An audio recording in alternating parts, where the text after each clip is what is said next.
Pixie and welcome to Pixie's Pit. On today's show we'll be talking about tonight's AEW and trying Kitkat Chunky Cookie Dough.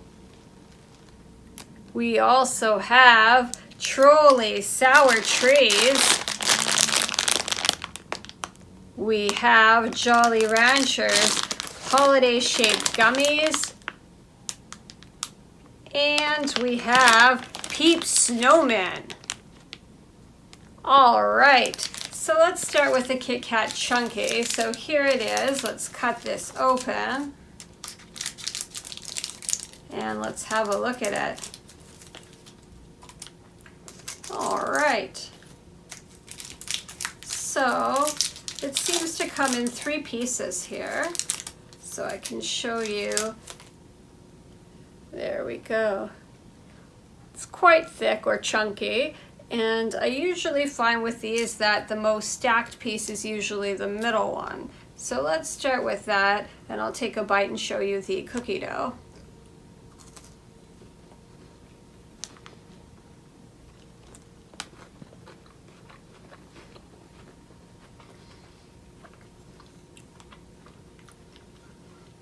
Mostly just getting the Kitkat taste.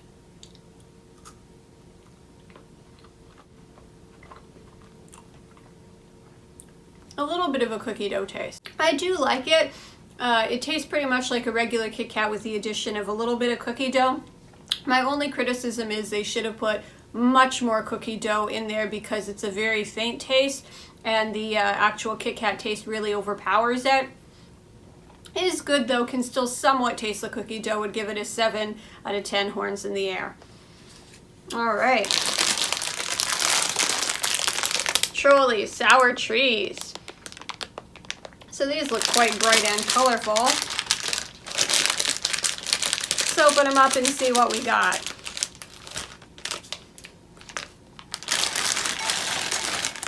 Okay, so a multitude of colors here.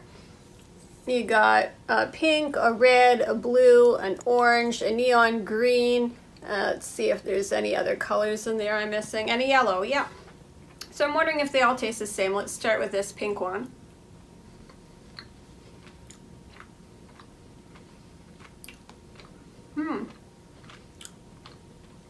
Pretty sour. I don't know if you can see, they're just little trees like that. I think it might just be pink instead of pink and red. Just some are darker and some are lighter.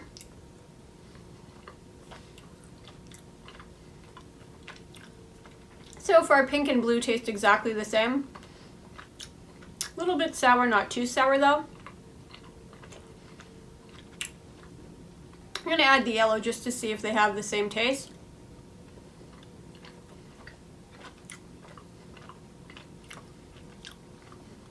I don't know. Oh, yellow's definitely lemon. Try an orange.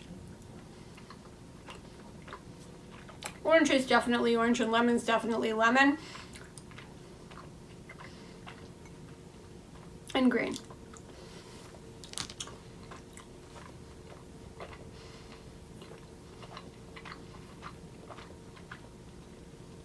They're really soft. I would say the yellow and the orange have a distinct flavor, whereas the red, the green, and the blue have a little bit of separate flavors going on, but they could all be mistaken for the same flavor. They're very cute. They're tiny. They're very soft. I'm going to give them a 7 out of 10 horns in the air. We have Jolly Ranchers Holiday Gummies. So these are cute. They look like they're holiday shapes. And they do say that there's supposed to be a cherry, a watermelon, a grape, a blue raspberry, and a green apple. So let's open these up and see how they compare to our Trolli trees. Okay.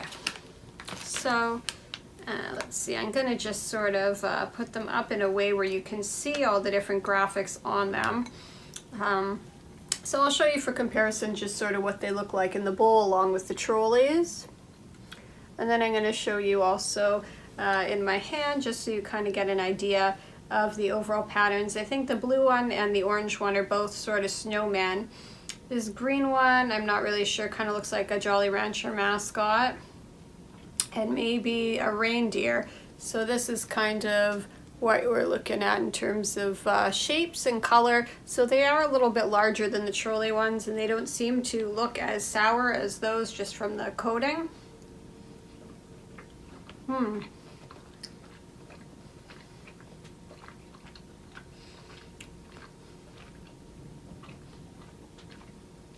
The apple is that classic Jolly Rancher apple flavor from the 90s, and it's actually really easy to chew as well.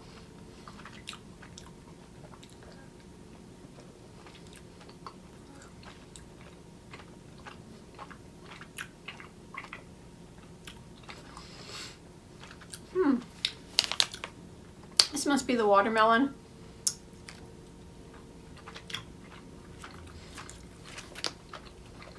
Blue raspberry and grape. There is an unpleasant bitterness or aftertaste from these, I have to say. First you get the classic Jolly Rancher taste that you remember, you know, from the 90s. And they do taste like the different flavors, and they're soft and very chewable. There is a bit of a bitter aftertaste.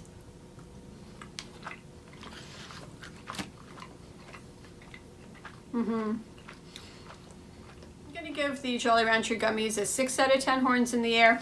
They're nice, but that aftertaste, they really got to work on that. Peep Snowmen. These are so adorable. They look like a combination of like snowmen mixed with the Pillsbury Doughboy. They're just so cute and lovable. So let's open these snowmen up. And, aw, they're 3 dancing in a little row there. They're almost too cute to eat. Well, they look really soft and fluffy. Yeah, they feel soft and fluffy. Their little hats. Hello. So cute. Gonna have to take his head off. Oh, hell. Okay.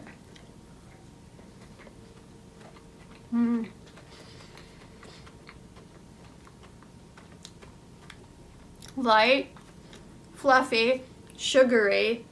This is just like the best marshmallow you could ever get. I'm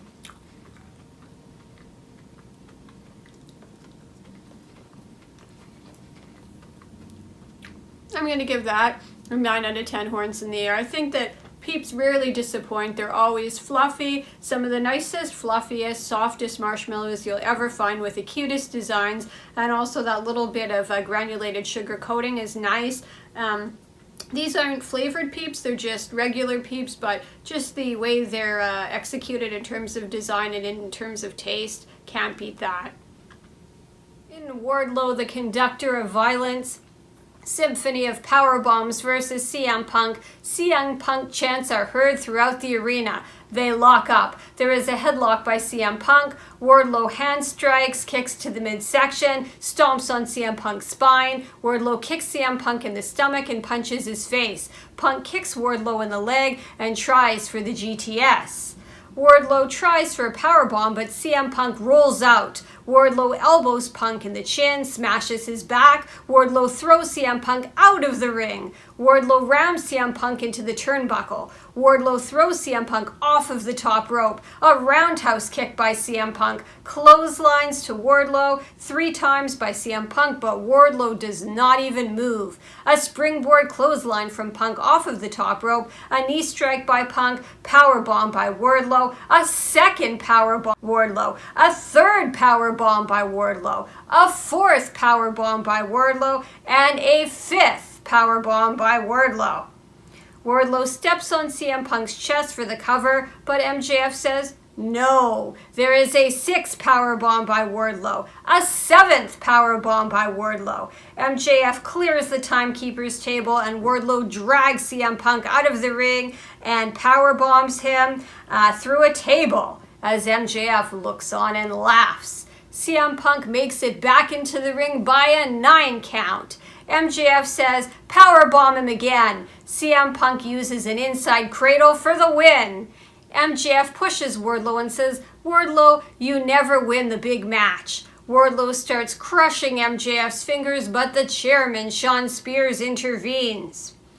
Powerhouse Hobbs takes on Dante Martin. They start punching each other before the bell even sounds. There are 2 double side kicks to Hobbs' head. Dante throws Hobbs out of the ring, but there is a spine buster from Hobbs. Hobbs kicks Dante's face while Dante is on the ground. Clothesline by Hobbs. Closed fist right hands to Dante. Kicks to the ribs and head by Dante. Crossbody by Powerhouse. An uppercut by Hobbs. Stark starts kicking Dante outside of the ring and punches him in the face. Dante gives an elbow strike and kicks Hobbs in the face. Dante is caught in the rack, but he does double front kicks and a missile drop kick for a 2 count. Hobbs throws him off. A tornado by Dante. Starks tells Hobbs to get back in the ring, and then Jay Lethal takes Starks and pulls him off of the ring apron. There is a nosedive for the 3 count by Dante for the win. Lethal and Dante leave. Jericho tells the Mad King to GFY. MJF calls the fans hillbillies and says the schmuck hillbillies know that CM Punk got powerbombed to hell. Next week it will be CM Punk versus Shawn Spears. Hangman Page comes to the ring wearing a fringe vest and a Smokey the Bear t-shirt. Lambert comes out and tells Page that he's not a real cowboy, and we see the return of the Murder Hawk monster Lance Archer. He comes out and delivers shots to Page's back and also throws Page onto a chair. We see that Dark Order wants to go on a date with Jungle Boy and Luchasaurus. In Penta versus Matt Hardy, says delete. Hardy takes down Penta. Penta chops Hardy. Matt throws Penta into the stairs and bashes his head into the stairs as well as the ring and pushes him into the barricade. Matt Hardy power slams Penta. Matt drops an elbow and tries to pin Penta. Matt also bashes Penta's head into the turnbuckle. Penta kicks Matt in the face. There's a sling blade and also a rib breaker by Penta. A DDT by Hardy. Penta stomps on Matt's head. Penta tries to pin for a 2 count. They exchange knife edge chops. They exchange right hands. Side effect by Matt on the apron for a 2 count. Matt misses a moonsault. A fear factor by Penta for a 3 count. Malachi appears and roundhouse kicks Penta and tries to rip off Penta's mask. Garrison and Pillman come in and start kicking Malachi. Malachi just laughs. The lights go out and Brody King comes out, delivers a senton in the corner. Brody King and Black clean house. Also, Sting comes out to the Acclaimed with his bat. Darby delivers a tope suicida with a skateboard to Caster. Darby is a strange enigma, and there is a scorpion death drop by Sting. El Idolo tells Matt Hardy to take it easy and focus, that they're both businessmen. El Idolo and Matt both love money and want to start a deal together. In Garcia versus Guevara, they lock up. They slap each other. Right hand to Guevara. A clothesline over the top rope by Guevara. Knife edge chops by Guevara. A backflip by Guevara, but Garcia counters with a backbreaker. An enziguri by Guevara. Guevara rolls up Garcia. Sammy's looking for the GTH. Garcia has a scorpion deathlock on Sammy. Sammy gets to the bottom rope.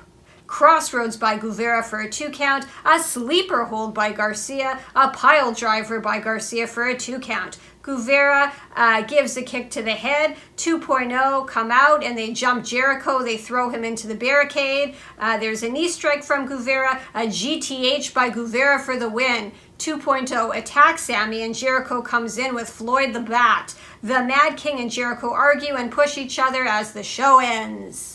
Thank you so much for watching. Please like and subscribe because we're trying to build a cool community, and goodbye and good night.